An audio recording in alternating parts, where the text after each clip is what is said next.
Pedoman saya adalah bahwa hidup ini harus inovatif. Itu menjadi pekerjaan rutin. Kalau tidak inovatif, itu jadi rutin. Itu berarti mati. Lebih Ya. baik mohon kepada Tuhan Yang Maha Kuasa supaya cepat dicabut nyawanya begitu. Tapi kalau dengan inovatif, itu menjadi kreatif. Seperti wartawan lah.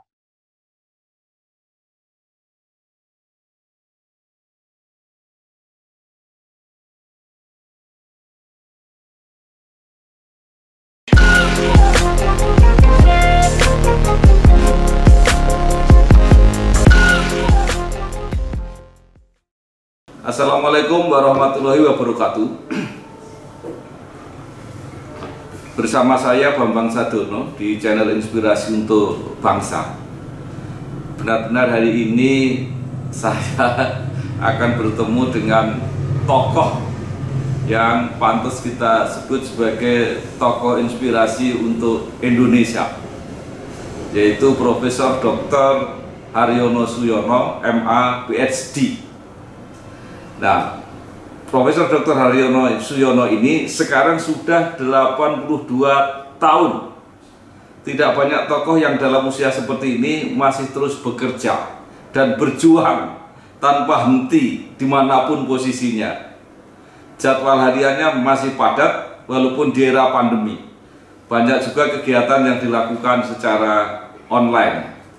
Pernah cukup lama menjabat sebagai anggota kabinet selama pemerintahan Presiden Soeharto dan Presiden Habibie.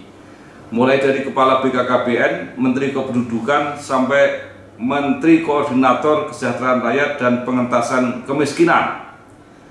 Saat ini masih menjadi Ketua Tim Pakar Kementerian Desa, juga Ketua Pembina Yayasan Pengembangan Pendidikan Indonesia Jakarta yang menaungi Universitas Trilogi.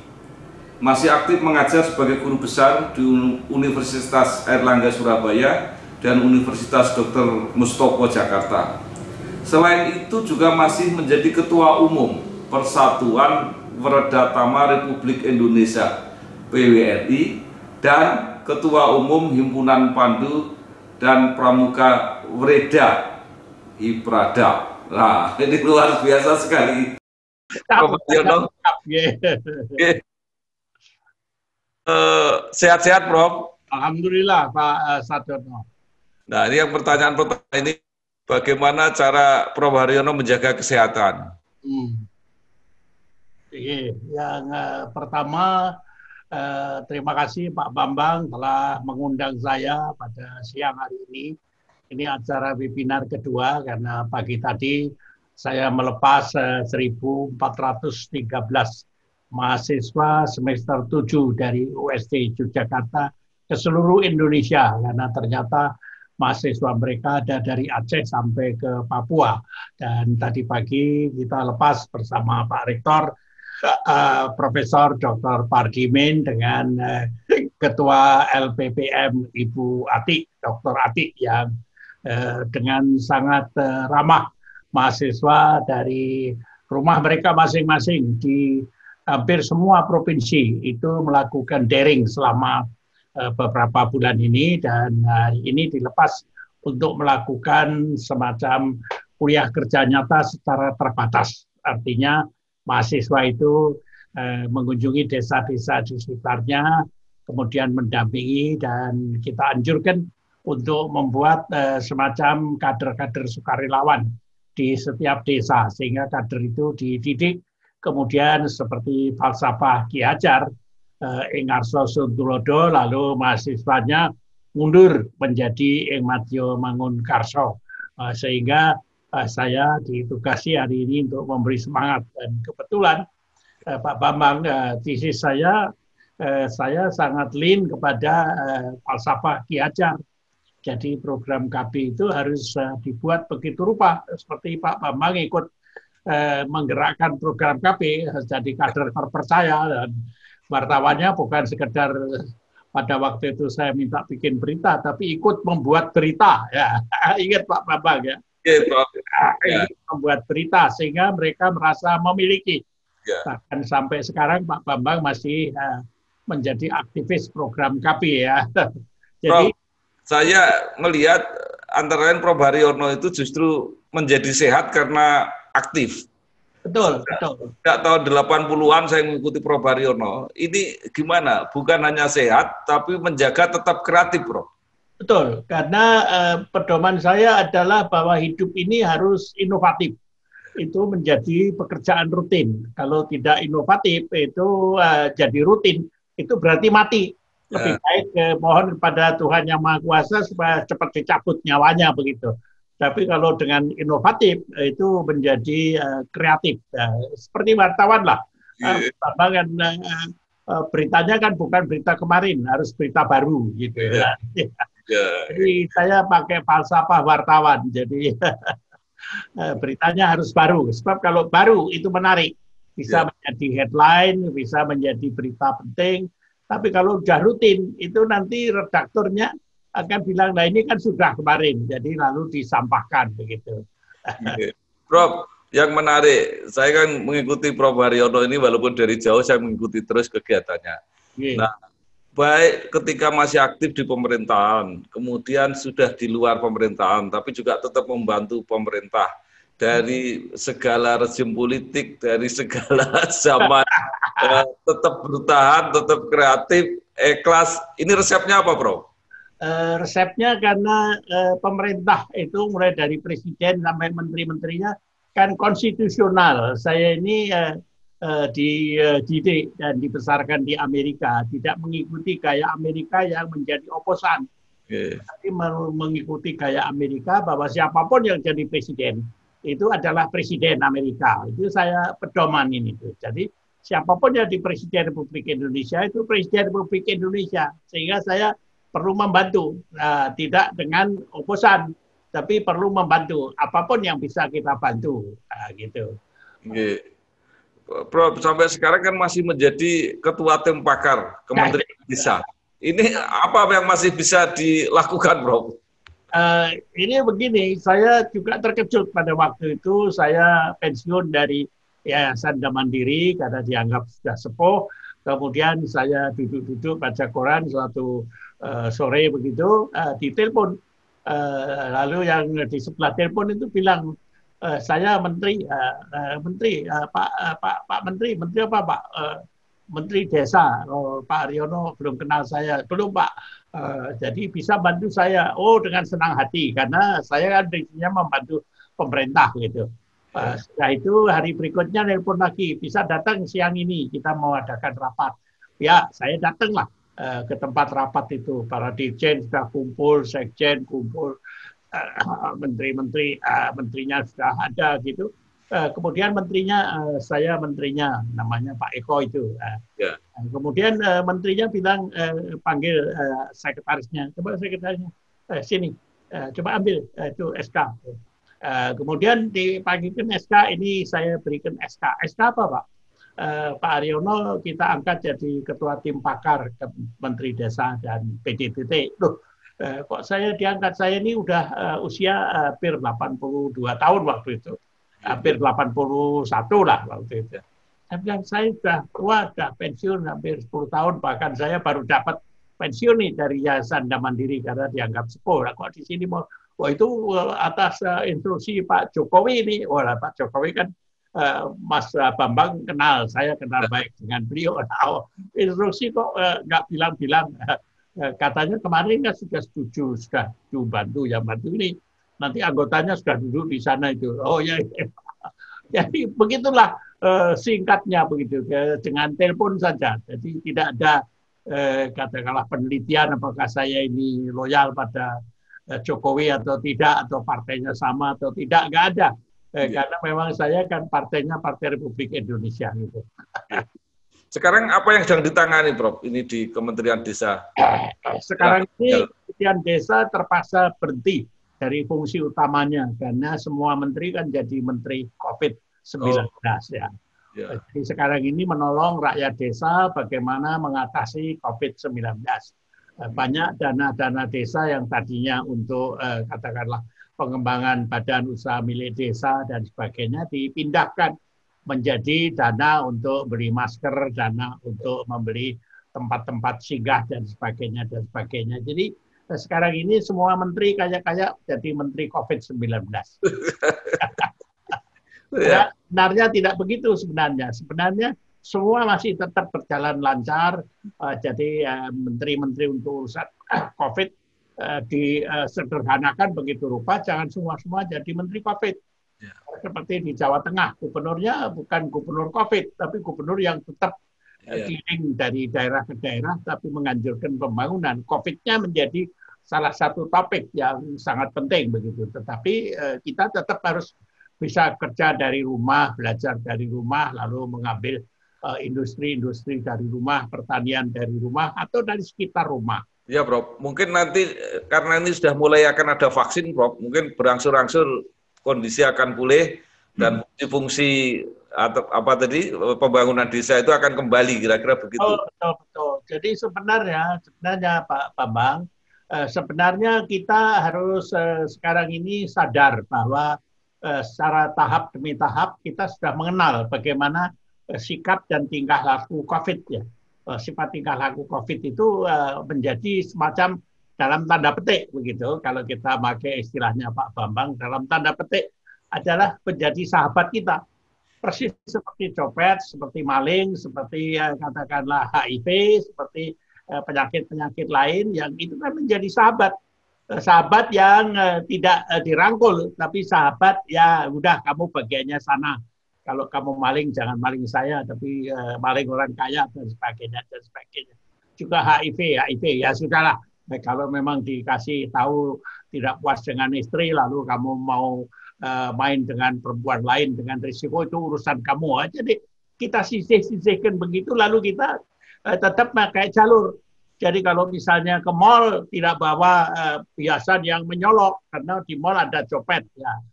Nanti kalau mau nunjukkan itu kumpul dengan saudara, misalnya di rumah pakai kalung sampai 5 kilogram dan sebagainya. Jadi kita pasti kalau di rumah tidak ada copetnya kan, karena yang datang saudara sendiri. Jadi kita harus bisa milah-milah. Kalau saya pendekatan saya sekarang ini, kalau tidak terlalu bisa milah-milah, nomor satu harus mempunyai daya tahan yang luar biasa dan memakai protokol kesehatan yang sangat kuat. Iya, luar biasa Prof ini. Prof Haryono, bagaimana masih bisa mengatur waktu sebagai guru besar, masih mengajar, saya lihat masih menguji tiap hari gitu. Kita kan saya menang sepuh, menang tua. Jadi karena menang tua kalau diminta hari Senin jam 8, waduh mohon maaf. Sudah ada janji lebih dulu kan, saya jabatannya banyak. Ketua PWRI, ketua ini, dosen ini. Jadi saya mohon maaf bagaimana kalau besok pagi begitu. Jadi karena ini saya sepuh, jadi rata-rata yang muda-muda itu kan anak, cucu dan sebagainya. Ya, biarpun mereka dekan atau mereka rektor itu ya masih anak-anak lah. Jadi banyak yang dulu Pak Bambang ikut menyekolahkan mereka kan ke luar negeri. Sekarang ini rata-rata jadi rektor, jadi wakil rektor atau jadi dekan. Jadi kalau ini, waduh ya Pak Rektor minta maaf lah ya. Ya sudah Prof Haryono bisanya kapan? Ya udah Selasa atau Rabu ya kayak Pak Bambang ini. Kalau pagi-pagi banget saya nggak bisa, tapi kalau siang bisa karena pagi ada janji.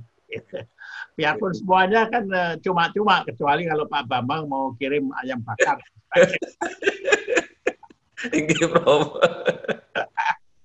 Saya juga mengamati yang menarik itu. Prof Haryono itu juga apa ya, membina, mendorong lingkungannya. Yang saya lihat yang mengikuti Prof Haryono kan kemudian sekolah jadi dokter semua itu. Ya, rata-rata jadi dokter. Ya, Pak Darmadi, Pak Maswar, Pak Mul itu. Gimana Prof itu? Ya, jadi karena saya ini tidak merasa disaingi, Pak. Jadi saya menjadikan mereka dokter, menjadikan PhD, menjadikan profesor.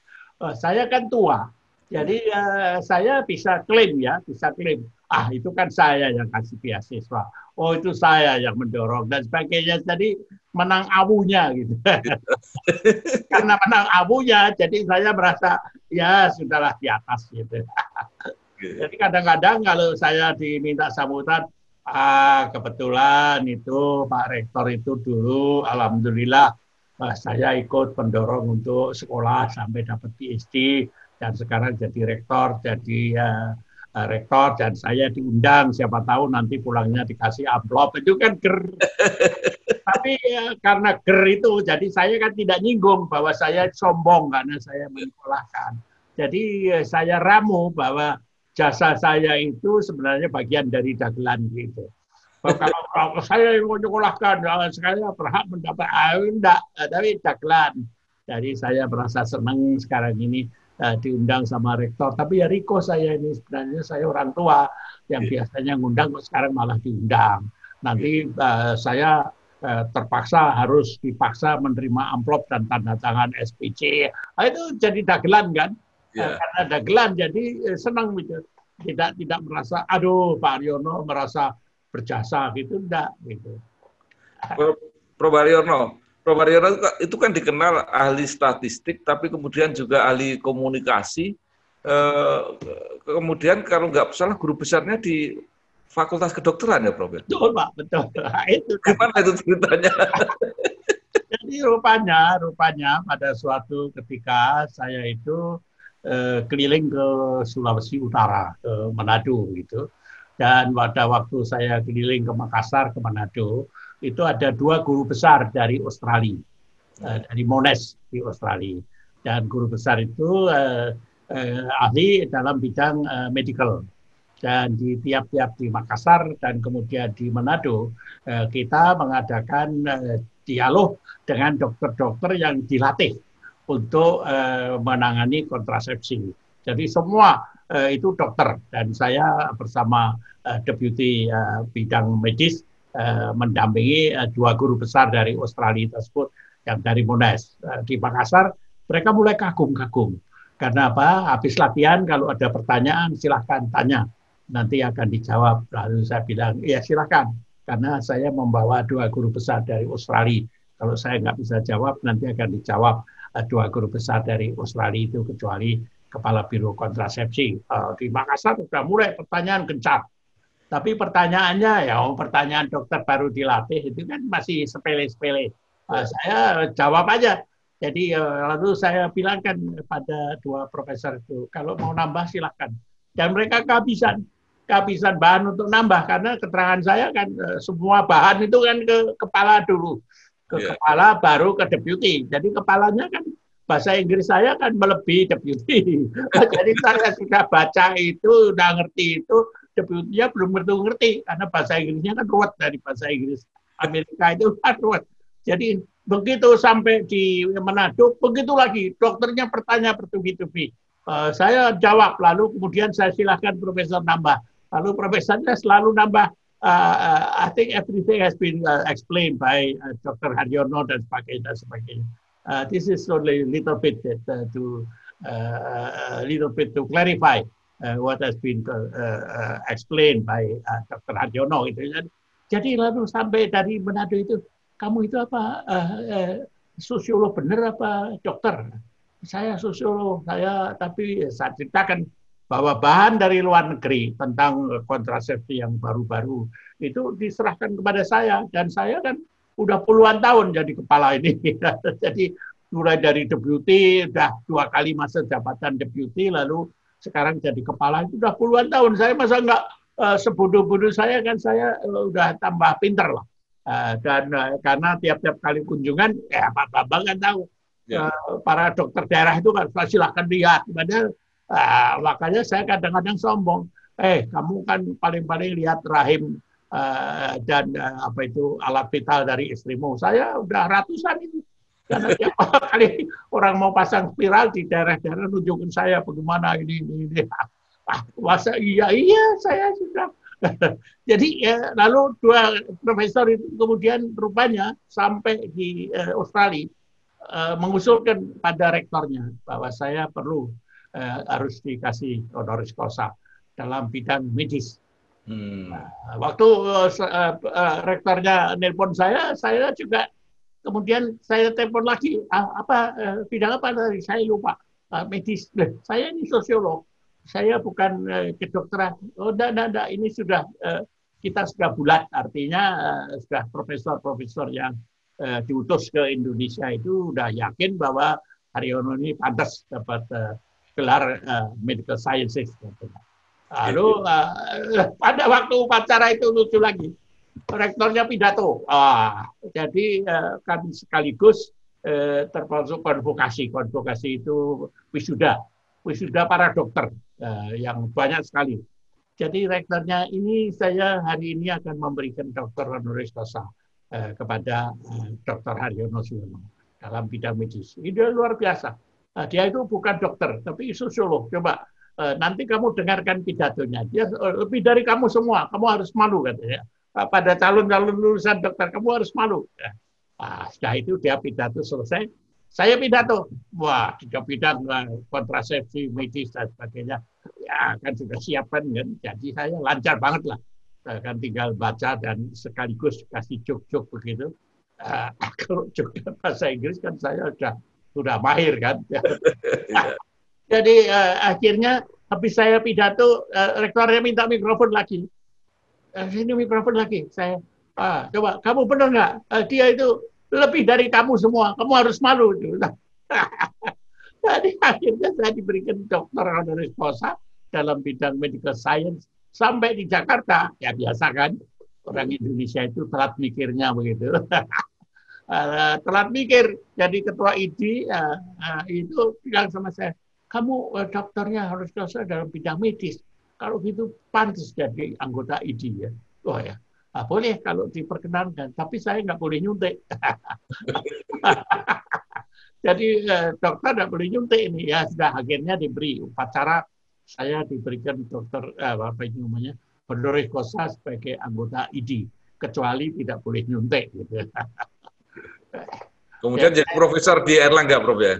Profesornya di Erlangga, tapi ya itu Erlangga ketularan. Jadi kok saya dijadikan fakultas kedokteran ini gimana? Enggak. Ini kalau di fakultas-fakultas lain itu lebih kecil. Apa itu namanya idolanya Erlangga itu kedokteran. Jadi Pak Haryono kita berikan kehormatan di fakultas yang paling terhormat di Erlangga. Jadi saya masuk fakultas kedokteran. Tapi apa? Saya nggak kalah sama Pak Bambang. Jadi apa yang diajarkan? Komunikasi untuk para dokter. Jadi tiap-tiap kali dokter mau lulus ada kuliah kuliah bersama begitu. Bagaimana seorang dokter berkomunikasi? Senang itu. Wah, pesertanya selalu melimpah. Itu sampai tahun berapa begitu. Saya sudah nggak mau lagi lah. Kayak dagangan cuma setahun sekali begitu. Ya, Prof Haryono ini kan bukan hanya ini ya, kalau bahasa Jawa itu micoro gitu ya, artinya komunikator lah. Tapi kan juga komunikasi dengan menulis yang luar biasa itu. Masih sempat menulis nggak, Prof, sampai sekarang? Tiap hari saya. Tiap hari minimum 1 berita. Tapi saya kan belajar dari Pak Bambang juga. Dari apa yang dilihat jadi tulisan. Jadi misalnya saya pergi ke makam istri saya. Jadi misalnya kemarin pas Natal pergi ke makam istri saya ya sama anak-anak, sama keponaan, sama adiknya, istri dan sebagainya. Lalu anak saya yang selalu melihat kalau saya ke makam pasti jadi berita. Ini beritanya apa? Coba lihat. Ini kan Natal ya. Di sebelah kompleknya istri itu kan Islam. Yeah. Komplek lain kan bukan Islam. Nah, di tempat yang pakai palang, yeah, itu yang bersiarah banyak. Tetapi di tempat Islam juga banyak. Ternyata orang Islam pun berziarah pada saat Natal. Nah, ya itu nanti bisa jadi artikel. Saya tulis artikel. Nah, bisa juga ini orang pergi ke makam di hari Natal jadi artikel. Jadi orang-orang menyambut, waduh Pak Haryono menghargai orang yang berziarah Natal juga rupanya ya. Padahal tidak, saya ya sekedar itu dari berita aja. Tapi ya dengan sendirinya saya juga menghormati karena ternyata hormat pada orang yang sudah meninggal itu tidak terjadi pada hari raya untuk orang Islam, tetapi juga pada hari Natal itu untuk orang Kristen. Jadi kita jangan terlalu fanatik. Kalau orang Islam hari raya itu beramai-ramai ke kuburan lalu berziarah, berdoa. Ya orang Kristen juga begitu. Gitu. Saya kan membuka, tidak pernah jadi berita, tidak pernah televisi atau wartawan datang ke kuburan lalu menjadikan itu berita. Coba Pak Bambang pernah bikin berita ziarah kubur pada hari ziarah kubur pada hari Natal, ayo belum kan? Itu bisa Prof, jadi artikel halaman itu. Ya. Masih rutin Prof ya berziarah ke makam almarhum ibu itu. Masih. Itu nikmat itu. Ada kenangan-kenangan indah kan. Prof, sekarang kalau boleh cerita sedikit tentang PBRI, Prof. Ini apa sebenarnya PBRI, yang saya membuat ya. Saya akan punya program untuk katakanlah bercengker bersama dan angkat martabatnya bahwa PBRI muda yang umurnya 60 sampai 70 tahun itu sebenarnya merupakan satu refleksi pergantian antara usia kerja sampai usia pensiun. Jadi sebenarnya keadaannya masih sangat sekar. Itu saya anjurkan untuk menjadi pendamping pembangunan. Jadi pendamping pembangunan di desa, minimum pendamping anak-anak balita waktu belum COVID untuk pergi ke tempat PAUD. Jadi dituntun anak balitanya pergi ke tempat PAUD. Kalau misalnya pada waktu jadi pegawai dan sebagainya belum pinter nyanyi, nanti belajar nyanyi di PAUD itu karena burung kutilang dan sebagainya itu nyanyinya gampang, itu bisa belajar sama guru PAUD. Dan saya katakan Bunda PAUD itu adalah guru yang paling baik sedunia. Tidak ada Bunda PAUD itu yang ngebukin anaknya, itu enggak ada. Jadi bahkan anaknya nyanyi nggak pinter pun ditepuk tangan. Oh bagus, coba ulangi.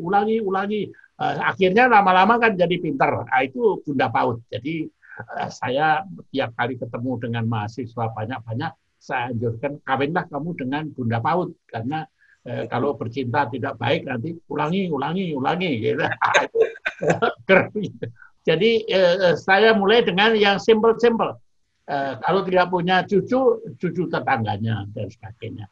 Nah sekarang saya anjurkan para anggota PBRI menjadi pendamping keluarga di desa. Karena apa? Karena bapak ibunya muda kan, itu dua-duanya bekerja pada umumnya. Sekarang masih beberapa yang masih bapaknya saja. Dan sibuk karena mendampingi anaknya belajar daring dengan gurunya yang pakai handphone dan sebagainya. Padahal anaknya kan nggak biasa belajar daring, belajarnya kan secara fisik di muka gurunya begitu. Nah ini si orang tuanya sibuk, jangan ganggu, bapak juga lagi kerja di rumah ini. Ibu juga lagi kerja di rumah. Nah, lansianya dampingi anaknya ini. Nah, bahkan kalau ada mahasiswa KKN, saya suruh mendampingi, mengajar kakeknya atau neneknya yang lulusnya kayak saya kan lulus SD itu tahun 51, lulus SMP tahun 54 dan sebagainya. Mungkin sudah lupa. Nah, itu diajari mahasiswa KKN. Sehingga si nenek-nenek dan kakek-kakek ini menjadi pendamping karena orang tuanya sibuk bekerja dari rumah. Nah, jadi para lansia yang umurnya 60-70 menjadi pendamping guru di rumah. Dan guru di rumah ini, kalau mereka agamanya Islam, anak-anak ini habis sholat subuh kumpulin sampah di sekitar rumah. Jadikan pupuk pupuk organik, sudah itu cangkul-cangkul di sekitar rumah. Nanti keringetan mandi baru belajar dari gurunya, dari guru SD, guru SMP, guru SMA. Sehingga anak-anak ini sehat segar, secara otomatis kan olahraga. Nah, kakeknya mendamping menjadi supervisor. Karena sementara bapak ibunya ada yang masak, siap-siap mau kerja di dalam rumahnya sendiri dan sebagainya. Sehingga kakek ini berguna. Kakek muda. Nah, nanti kalau kakek sudah seperti saya, bagiannya untuk webinar, bagiannya untuk ya. Prof, bagaimana kalau dengan Hiprada, Prof? Hiprada ini sekarang agak kendor. Karena apa? Karena ternyata pramukanya sekarang juga kendor karena kan COVID-19 ini. Tapi Hiprada saya baru nulis artikel hari ini, baru saya pajang di Gemari IT, di mana Hiprada ini juga bisa menjadi pendamping orang tua yang sudah kedaluwarsa. Artinya orang tua yang tidak tahu teknologi baru, bagaimana memakai handphone, bagaimana memakai komputer dan sebagainya.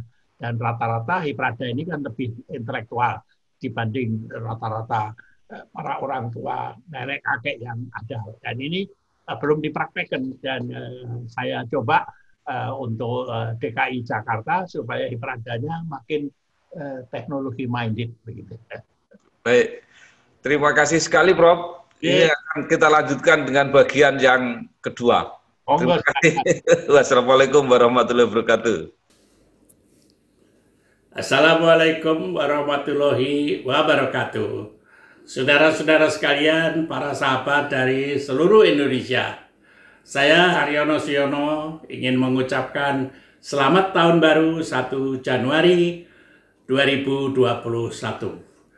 Marilah kita berdoa agar supaya serangan virus COVID-19 segera lenyap dari tanah air kita, dan kita semua bisa sekali lagi, kembali lagi bersilaturahmi, bercengkrama dengan saudara dan sahabat, serta belajar, bekerja, baik dari rumah maupun di tempat-tempat kerja kita, membangun silaturahmi bersama-sama untuk tanah air dan bangsa, agar supaya kita segera bisa membangun kesejahteraan untuk keluarga, anak cucu, cicit, dan semua masyarakat kita di seluruh Indonesia. Sekali lagi, selamat tahun baru 1 Januari 2021. Terima kasih. Wassalamualaikum warahmatullahi wabarakatuh.